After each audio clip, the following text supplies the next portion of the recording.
Hello friends, welcome back to our YouTube channel. Good to see you back. I hope आप सब लोग बढ़िया होंगे और मज़े में होंगे।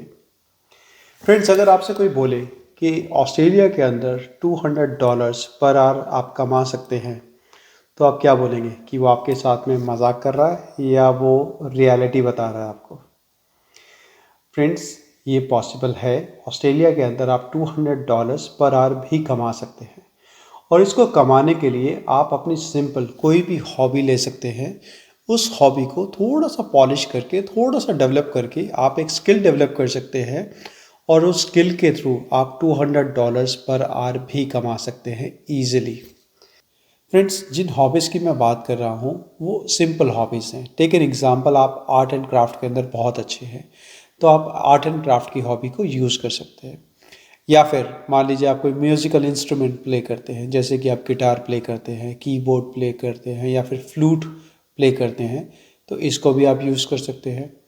इसके अलावा अगर आपकी हॉबी किसी गेम के अंदर है और आप इनमें से कोई गेम बहुत अच्छे से खेलते हैं, जैसे कि टीटी हो गया, चेस हो गया, बैडमिंटन हो गया, क्रिकेट हो गया, या फिर कोई भी और स्पोर्ट है जो आप बहुत अच्छे से खेल सकते हैं, जो आपकी हॉबी भी है, आप सिंपल इनको डेवलप करके और आप इसको यूज़ करके $200 पर आवर कमा सकते हैं ईजिली।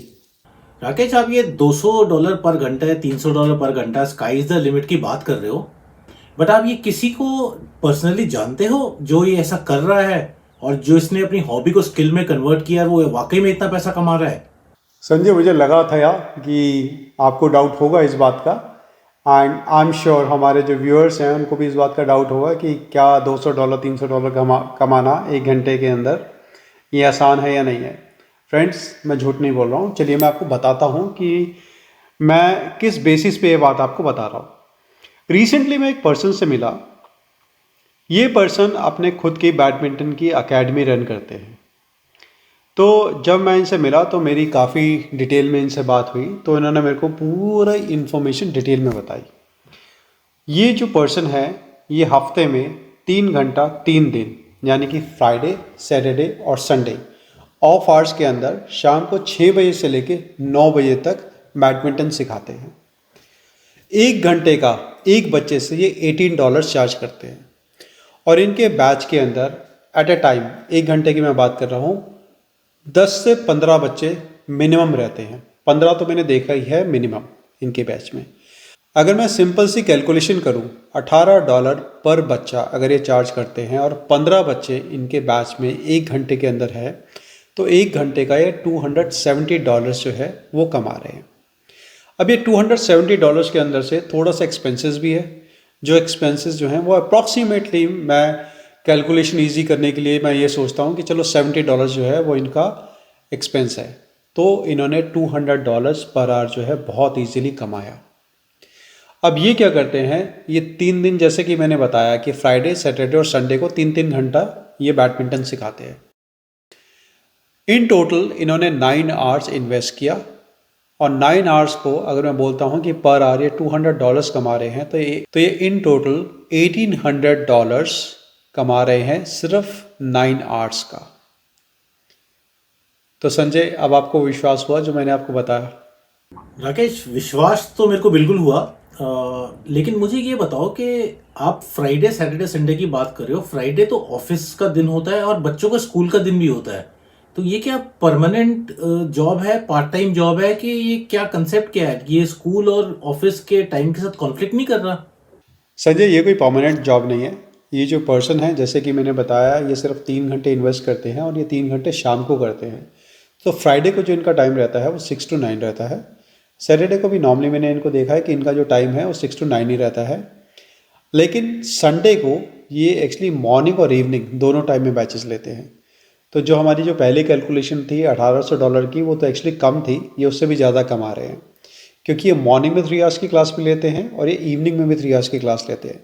तो इन टोटल अगर ये देखा जाए तो ये टोटल 12 आवर्स की क्लासेस लेते हैं, ये 9 आवर्स की क्लासेस नहीं लेते हैं। और ये सारी जो क्लासेस लेते हैं वो ऑफ आवर्स की क्लासेस है, यानी इनके जॉब के साथ में कॉन्फ्लिक्ट नहीं करता है।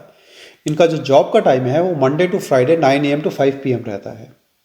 और ये जो कोचिंग देते हैं वो 6 PM से स्टार्ट करते हैं। तो कोई भी ऐसी चीज़ नहीं है जो इनके जॉब के साथ में कॉन्फ्लिक्ट करती है। फुल टाइम जॉब कर रहे हैं अच्छा कमा रहे हैं जॉब के अंदर, जॉब के साथ में अपनी हॉबी को यूज़ करके इन्होंने जो अपनी स्किल डेवलप की है उससे एडिशनल भी कमा रहे हैं पैसिव इनकम।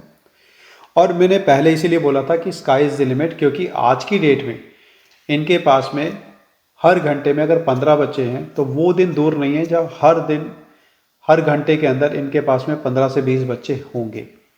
तो इसलिए मैंने कहा था कि sky is the limit. Rakesh, ये तो जैसे आप मेरे को बता रहे हो, ये तो लगता है एक दिन ऐसा आएगा कि ये अपनी जॉब छोड़ के ये परमानेंट काम करना शुरू कर देंगे, जो कि अपने आप में एक बहुत अच्छी बात है, क्योंकि अगर अपनी हॉबी को आप अपना कमाने का जरिया बना दो, इससे अच्छी तो कोई बात ही नहीं है।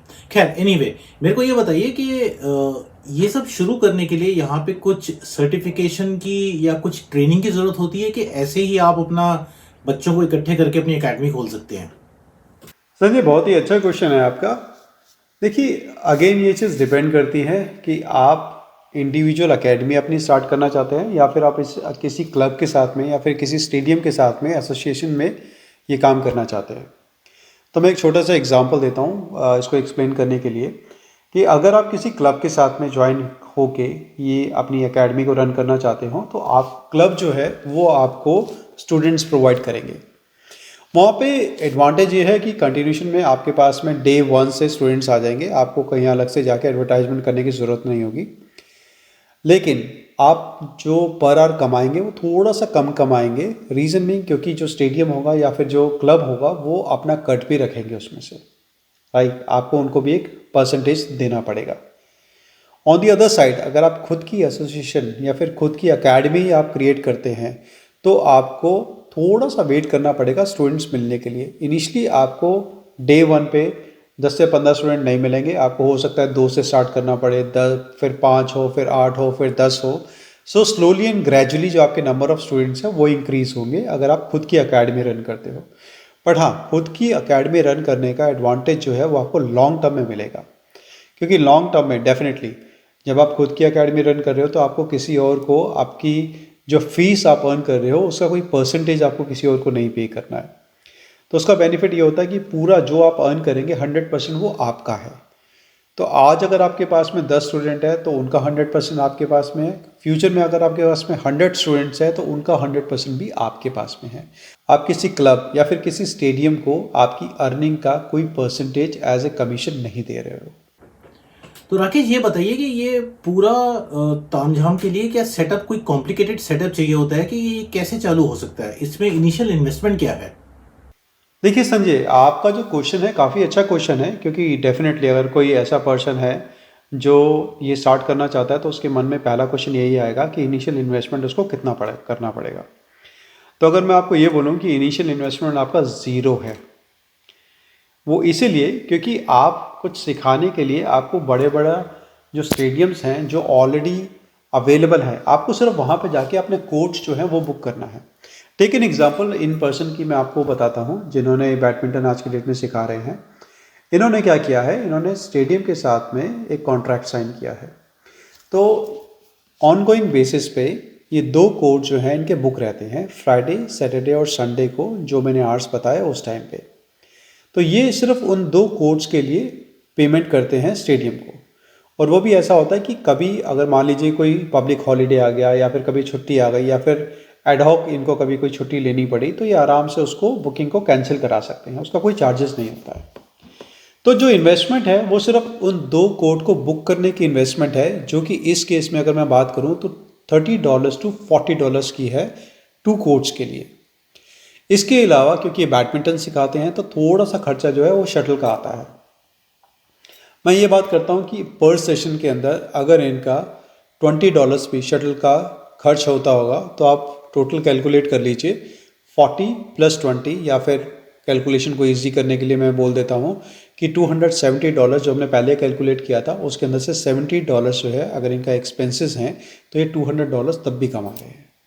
राकेश, मेरे को एक चीज़ ये बताइए, जैसे हमें पता है ऑस्ट्रेलिया मोस्टली बिग सिटीज़ में कॉन्सेंट्रेटेड है, तो ये जो अकेडमीज वगैरह की आप ये बात कर रहे हो, ये सिडनी, मेलबर्न, पर्थ या ब्रिस्बेन जैसी सिटीज़ में है, या रीजन में जो लोग रहते हैं वहाँ पे भी अकेडमीज चलती हैं?